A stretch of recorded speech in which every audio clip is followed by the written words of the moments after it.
ধিং কাণ্ডত যিজনী ছোৱালী টিউশ্যন কৰিব আহি থাকোঁতে তিনিজন লংপতে লগ লাগি পেলাই বেয়া কাম কৰিলে আৰু সেই বেয়া কাম কৰা এজন আছিল তফজুদ্দিন ইছলাম, যিজনক আৰক্ষী প্ৰশাসনে কাৰ্য কৰিছে আৰু বৰ্তমান দুজন এতিয়াও পলাতক অৱস্থাত আছে।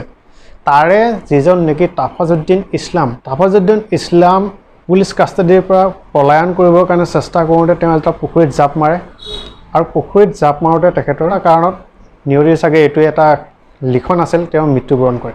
কিন্তু এই মৃত্যুবৰণত সকলোৱে সুখী হৈছে, সকলো জনতা সুখী হৈছে, সকলো ধিং ৰাইজ সুখী হৈছে। ধিং ৰাইজেতো এইটো কৈছে যে তেখেতৰ মৃত্যু ইমান সহজ হ'বই নালাগিছিলে আৰু তেখেতক শাস্তি পাব লাগিছিলে। কিন্তু ইয়াত এই কংগ্ৰেছৰ বিধায়ক আব্দুল ৰছিদ মণ্ডলৰ যিটো নেকি মন্তব্য আহিছে, তেখেতে কাষ্টাডিত তেখেতৰ হেণ্ডকাপ লগাই পেলাই কেনেকৈ তেখেতে মৃত্যুবৰণ কৰিলে তেখেতে সেইটো এটা প্ৰশ্ন কৰিছে।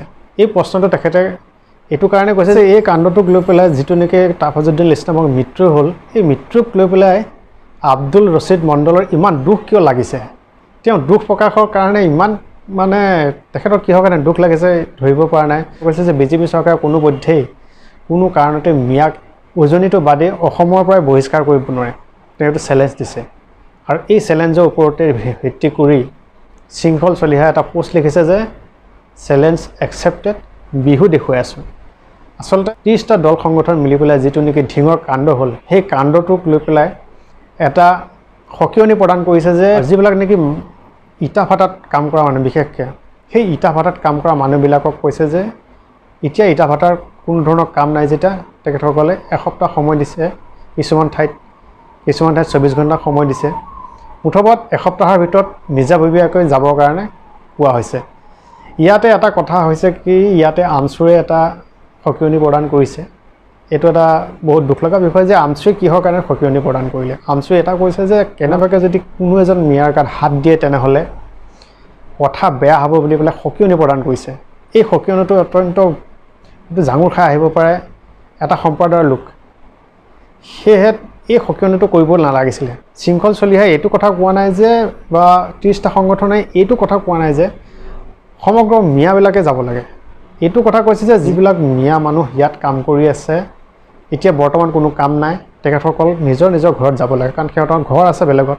ইয়াততো সিহঁতে এনেহে আছে। এতিয়া ইটা ভাটাতে হয়, ইটা ভাটাত সিহঁতে জাষ্ট কাম কৰিবৰ কাৰণে আহিছে। এতিয়া কাম কৰিলে, এতিয়া কাম শেষ, এতিয়া বৰ্তমান অফ ছিজন চলি আছে। এই অফ ছিজনত সিহঁতৰ ইয়াত কোনো কাম নাই। তেখেতসকলে নিজৰ ঘৰত যাব লাগে, নিজৰ ঘৰত থাকিব লাগে, বিশেষকৈ উজনিত তেখেতসকলৰ স্থান এৰি দিব লাগে। এইটোৱে খালী কৈছে। ইয়াত একো কোৱা নাই যে যিসকল নেকি উজনিত খিলঞ্জীয়া মুছলিম, সেই খিলঞ্জীয়া মুছলমানবিলাকক আঁতৰি যাবলৈ কাৰণে কোনো ধৰণৰ তেখেতসকলে দাবী বা হেঁচা প্ৰয়োগ কৰা নাই। এই কথাটো একচুৱেলি গোটেইকেইটা দল সংগঠন মিলি পেলাই আলোচনা কৰিব লাগিছিল, কিন্তু আলোচনা নকৰি কিয় এনেকুৱা ধৰণৰ এটা মন্তব্য আগবঢ়ালে আমিও বুজিব নোৱাৰিলোঁ। আপুনি কমেণ্ট কৰি জনাব আপুনি যদি গম পায়। কিন্তু ইয়াতে তফজুদ্দিন ইছলামৰ বিষয়ে এটা কথা কওঁ, তফজুদ্দিন ইছলামক জানাজা দিবৰ কাৰণেও যোৱাত বাধা আৰোপ কৰিছে গোটেই গাঁৱৰ মানুহখিনিহে মিলি।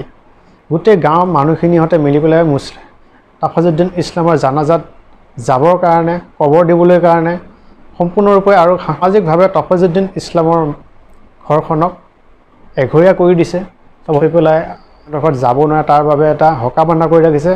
ইয়াৰ দ্বাৰা এইটো কথা বুজাইছোঁ যে মুছলমান সম্প্ৰদায়ৰ মানুহখিনিও এইটোৱে বিচাৰে, যিবিলাক নেকি পাশবিক মানুহ সেইবিলাকে শাস্তি দিয়াত সিহঁতৰ কোনো ধৰণৰ আপত্তি নাই।